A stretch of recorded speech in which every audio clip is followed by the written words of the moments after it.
जब आरण की राशि समान हो, आरण की राशि समान हो और प्रत्येक आरण का समय अंतराल भी समान हो। आरण की राशि समान हो और आरण का समय अंतराल भी समान हो। ठीक है, तब लगेगा औसत विधि। सूत्र क्या है इस विधि का? इस विधि का सूत्र है कुल आरण इंटू दर बटे 100 इंटू औसत समय अपॉन 12। कुल आरण हम निकाल लेंगे, दर हमको क्वेश्चन में दे रखी होगी, औसत समय अपॉन 12। ये जो औसत समय होगा ये हमको कैलकुलेट करना पड़ेगा। ये औसत समय कैलकुलेट कैसे होता है इसको देखेंगे अभी। इसको आप नोट डाउन करके मैं राइट ऑफ कर नोट डाउन कर लेना। औसत समय की कैलकुलेशन में पढ़ेंगे।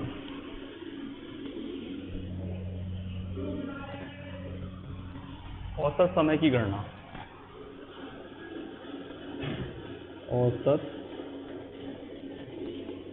समय की गणना हम अपनी बुक के हिसाब से पढ़ेंगे। अपनी बुक में दे रखा है आपको, जैसे प्रति माह, सबसे पहला प्रति माह का आपको दे रखा है, ठीक है। फिर आपको देखा त्रैमासिक, त्रैमासिक आपको दे रखा है, दो आपको दे रखे हैं, प्रति माह और त्रैमासिक। आपको औसत समय की गणना का जो फॉर्मूला आपको क्वेश्चन में दे रखा है कि औसत समय average time equal to, average time का जो फॉर्मूला वैसे होता है सही वाला, मैं आपको सही के हिसाब से बता देता हूँ। एवरेज टाइम का जो फॉर्मूला होता है वो होता है प्रथम आरण से वर्ष के अंत तक का समय प्लस अंतिम आरण से वर्ष के अंत तक का समय। ये फॉर्मूला होता है बेटा, बुक में थोड़ा अलग है, मेरा थोड़ा अलग है। बुक से सारे आंसर नहीं आते आपके, ठीक है।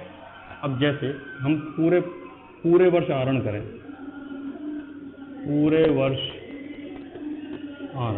वर्ष आरण जो करते हैं प्रति माह, कैसे कर रहे हैं? प्रति माह। तो हमें टाइम गैप कितना हुआ? जैसे इसका फर्स्ट हुआ प्रत्येक माह के प्रारंभ में जब आरण करेंगे, अगर इस फॉर्मूले से इस क्वेश्चन को करें तो प्रत्येक माह के आरण में क्या होगा?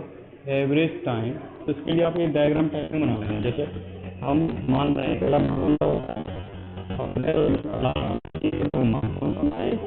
प्रथम, ठीक है, और लास्ट माह, ये कौन सा महीना है? अंतिम माह, ठीक है। ये फर्स्ट और ये लास्ट, ठीक है। फर्स्ट का कौन सी डेट पर कर रहे हैं? प्रत्येक माह के प्रारंभ में, 1 तारीख, ठीक है। और हम कैलकुलेशन कब तक की करते हैं? 31 मार्च तक, ठीक है। अब 1 अप्रैल से 31 मार्च तक कितने महीने हुए? 12 महीने। फॉर्मूला लगा रहे हैं एवरेज टाइम का, एवरेज टाइम। अब देखिए 1 अप्रैल से 31 मार्च तक कितने महीने हुए? 12। 1 मार्च से 31 मार्च तक कितने महीने हुए? 1 डिवाइड बाई 2, कितने महीने आ गए? 6.5। कितने महीने आए? 6.5। इसका एवरेज टाइम कितना आएगा? 6.5। क्लियर? नोट डाउन करिए। इसके बाद अगर मैं इसी क्वेश्चन को प्रारंभ की जगह कर दूं प्रत्येक माह के मध्य में, जब मध्य में करूंगा तो अप्रैल का मध्य क्या आ जाएगा? 15 अप्रैल। मार्च का मध्य क्या आ जाएगा? 15 मार्च। कैलकुलेशन कब तक करनी है? 31 मार्च तक। तो एवरेज टाइम निकलेगा 15 अप्रैल से 31 मार्च कितने महीने हुए? 11.5। और 15 से 31 मार्च से कितने महीने हुए? 5। तो इसका हुआ 11.5 आंसर आया 6 मंथ, ठीक है, फॉर्मूले में रख देंगे। तीसरे नंबर पे इसका आता है यदि मैं इसको करूँ अंत में, क्या करूँ अंत में, ठीक है। इस महीने का अंत क्या होगा 30 अप्रैल, मार्च के महीने का अंत क्या होगा 31 मार्च, 30 अप्रैल से 31 मार्च तक कितने महीने 11 महीने, 30 मार्च से 31 मार्च तक कितने महीने 0 महीने। तो यहाँ पे आ जाएगा 11 + 0/2 = 5.5। इस तरह से निकालते हैं हम लोग एवरेज। अगर प्रति माह हो और प्रत्येक माह पूरे वर्ष प्रति माह आहरण करें और प्रत्येक माह के प्रारंभ में, अंत में और मध्य में आहरण करें तो इस तरह से इस क्वेश्चन को सॉल्व करेंगे। इसी तरह अगर वो त्रैमासिक आहरण करे, प्रत्येक प्रति माह की जगह कैसे आहरण करे वो त्रैमासिक आहरण करे। त्रैमासिक का मतलब 3-3 महीने। तो प्रारंभ में क्या हो जाएगा, प्रारंभ में तो आपको पता त्रैमास में कितने महीने होते हैं, त्रैमास में 3 महीने होते हैं। तो प्रारंभ के 3 महीने और अंत के 3 महीने। प्रारंभ के 3 महीने कौन से हुए अप्रैल, मई और प्रारंभ के 3 महीने। अब लेना अंत के 3 महीने, अंत के हुए जनवरी, फरवरी के हुए और ये अंत के। त्रैमासिक का मतलब 3 महीने। तो प्रारंभ हम प्रत्येक पहले 3 महीने ले लेंगे फॉर्मूले के अकॉर्डिंग, लास्ट के 3 महीने ले लेंगे। अब प्रारंभ की बात करें तो इस महीने का प्रारंभ क्या हो जाएगा 1 तारीख, इन 3 महीने का प्रारंभ हो जाएगा 1 तारीख, ठीक है, ठीक है 1 तारीख, ठीक है। कैलकुलेट करना है 31 मार्च तक। 1 अप्रैल से 31 मार्च तक कैलकुलेट करिए कितने महीने हुए 12। इसके बाद 1 जनवरी से 31 मार्च तक कैलकुलेट करिए कितने महीने 3। फॉर्मूले में हम रख सकते हैं यहाँ पे average time equal to 12 + 3/2 = 15/2 = 7.5 month. Clear, इस तरह से कैलकुलेट करेंगे। अब इसी तरह से प्रारंभ की जगह मैं अंत की बात करूँ, अगर इसको अंत में करें, अगर इसको हम अंत में कैलकुलेट करें तो कब करें अंत में, इन तीनों महीनों का अंत क्या होगा, इन तीनों महीनों का अंत ये होगा 30 जून, इन तीनों महीनों का अंत क्या होगा 31 मार्च।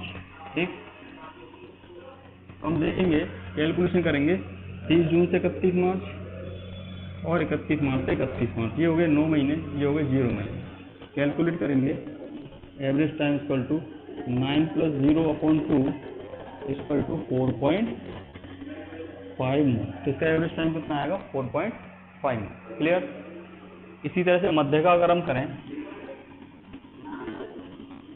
इसी तरह से अगर मध्य का हम करें तो मध्य का बेटा आएगा इसका मध्य, इन तीनों महीनों का मध्य क्या होगा, इन तीनों महीनों का मध्य ये महीना होगा एक, इन तीनों महीनों का मध्य क्या होगा, मिडिल क्या होगा ये महीना होगा। ठीक है, ठीक है, इसका मध्य का कैलकुलेशन यहाँ से करना है, यहाँ से करना है। देखो एक मई से 31 मई तक कितने महीने 1 फरवरी से 31 मई तक 31 मार्च तक कितने महीने 2। क्लियर, तो लगा दो यहाँ पर 10 + 2/2 6 मंथ। तो इस तरह से हम त्रैमासिक की कैलकुलेशन कर लेते हैं। ठीक है, यहाँ तक किसी को डाउट तो बताओ। ठीक, अब इसका एक क्वेश्चन करके देखते हैं हम लोग। ठीक है,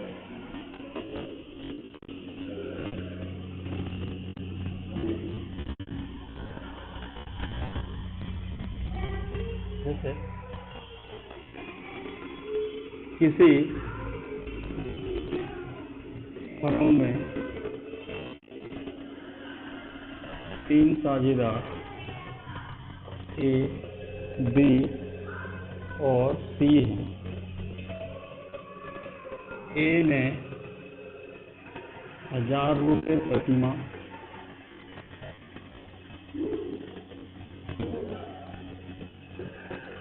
प्रत्येक माह के प्रारंभ में, बी ने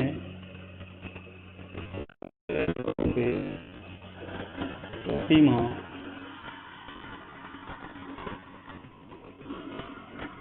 प्रत्येक माह के मध्य में तथा डी ने 2000 रुपये प्रति माह प्रत्येक माह के अंत में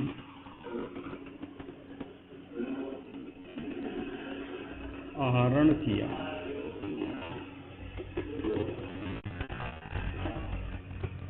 ब्याज की दर 12%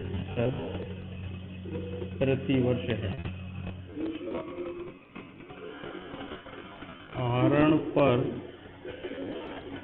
ब्याज की गणना करो। क्लियर? ये क्वेश्चन अपना है। सबसे पहले हम फॉर्मूला लगा लेते हैं। आंसर इंटरेस्ट ऑन ड्राइंग, इसका फॉर्मूला हम लगा लेते हैं equal to into rate upon 100 into average time या एवरेज पीरियड अपॉन 12। ये अपना फॉर्मूला। क्लियर? ये हमारा क्वेश्चन था, क्वेश्चन में हमने लगा लिया फॉर्मूला। ठीक है, इसके बाद हम एक इंटरेस्ट ऑन ड्राइंग निकालते हैं। इंटरेस्ट ऑन ड्राइंग निकालने से पहले हमको एवरेज टाइम पता होना चाहिए। इसका प्रति माह प्रत्येक माह के प्रारंभ में, बी का प्रत्येक माह के मध्य में, इसका प्रत्येक माह के प्रारंभ में, इसका मध्य में और इसका प्रत्येक माह के अंत में है। तो क्वेश्चन कैसे सॉल्व करेंगे, मैंने अभी आपको समझाया था। प्रत्येक माह के प्रारंभ में, मध्य में, अंत में कैलकुलेशन कैसे करते हैं। फिर भी इसकी शॉर्ट ट्रिक आपको बता देता हूँ। वर्किंग इसकी शॉर्ट ट्रिक बता रहा हूँ। ठीक है, देखो इस तरह से एक टेबल बनाना है, इस तरह से एक टेबल बनाना है। ठीक है, अब ये क्या कर रहा है, प्रत्येक माह का मतलब होता है एक माह। ठीक है, एक में 2 का डिवाइड कर देना, कितना आएगा 0.5। एक में 2 का कैसे कर रहा है, प्रति माह का मतलब एक महीना, एक में 2 का डिवाइड कर देना 0.5। ये तो रह जाएगा प्रारंभ का, ये हो जाएगा मध्य का और ये हो जाएगा अंत का। मध्य में हमेशा क्या आएगा 6, मध्य में हमेशा क्या आएगा 6। अब इस 6 में 0.5 जोड़ दो, 6.5, 0.5 लेस कर दो, लेस करना है तो 5.5। कैसे निकाला ये हमने ऐसे निकाला। ये तो 6 हो गया, 6 प्लस 0.5। ये मैंने कैसे निकाला, इसमें कुछ नहीं करना, ये 6 माइनस 0.5। इस तरह से इसका यह है, इस तरह से इसका यह है। तो इस तरह से महीने भर आराम से विदाउट एनी कैलकुलेशन आप सॉल्व बता सकते हो। तो प्रारंभ का आएगा 6.5, मध्य का आएगा 6, अंत का आएगा 5.5। तो इस तरह से हम निकाल सकते हैं। एक कितने रुपए की ड्राइंग कर रहा है, 1000। 1000 रुपये एक महीने में करता है, तो 12 महीने में 12 इंटू रेट कितने क्वेश्चन में, ब्याज की रेट है 12%, 12/100।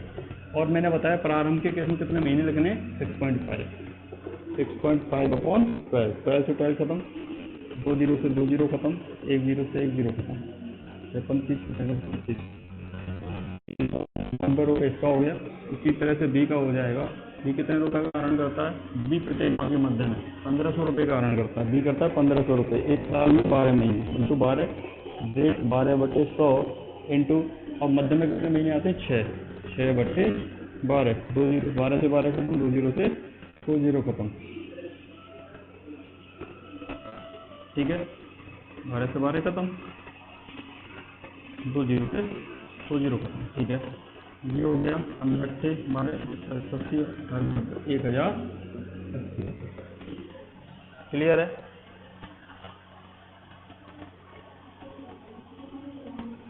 ये 390 नहीं आएगा। ठीक है, 650, 630, 650, 780 रुपये। ठीक है, सी का, सी कितने रुपये का अर्न करता है, 2000 इंटू 12 इंटू रेट कितनी 12 अपॉन, और इसमें मेरे केस में कितने का इंटू करना है, 5.5 अपॉन 12। ठीक है, यह तो 20 हो जाएगा 1320 रुपये। इस तरह से इस क्वेश्चन को हम लोग करते हैं। क्लियर? यहाँ पे नोट डाउन कर लेना, इसको समझ लेना, इस क्वेश्चन करके देखना बुक के। ठीक है, राइट ऑफ कर रहा हूँ उसको। क्लियर?